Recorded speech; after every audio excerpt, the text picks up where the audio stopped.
There's a strange feeling many capable people share. They're doing everything right. They followed instructions, they stayed reasonable, they didn't take reckless risks. And yet, their life feels smaller than it should. Not broken, not miserable, just quietly constrained, like something important was never activated. We usually explain this feeling with easy answers. I need more discipline. I'm not motivated enough. I chose the safe path. But those explanations are comforting because they make the problem personal. What if the problem isn't you at all? What if it's something you were trained out of before you even noticed?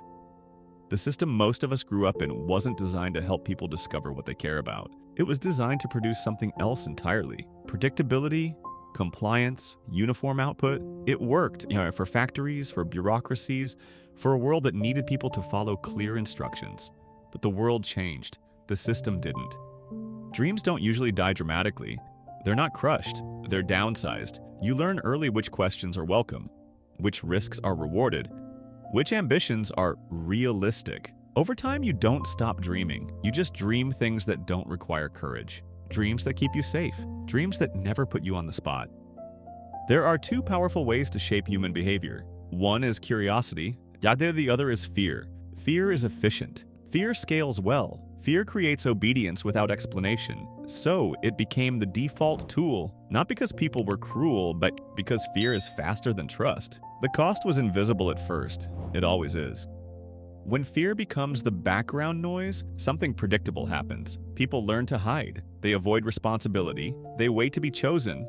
They lower their exposure, not because they lack ambition, but because being visible feels dangerous. So intelligence turns inward. Talent goes unused. Potential stays theoretical. Here's the part no one says out loud. The world no longer rewards people who wait. It rewards people who decide. The safest path, being compliant, replaceable, careful, is no longer safe. The people who thrive now aren't louder or luckier. They're simply willing to take responsibility before permission arrives. Real education was never about filling people with answers. It was about building the ability to choose, to stand up without certainty, to figure things out without a script, to care enough to be criticized. That's not motivation. That's identity, and it can't be given. It has to be practiced. If your life feels smaller than your capacity, it doesn't mean you failed. It means you were trained for a world that no longer exists. Nothing was stolen from you violently. It was taken quietly through lowered expectations and borrowed dreams. The good news? What was learned can be unlearned. This channel isn't about rebelling against systems. It's about seeing them clearly. Because the moment you understand why you were taught to play small is the moment you realize you don't have to anymore.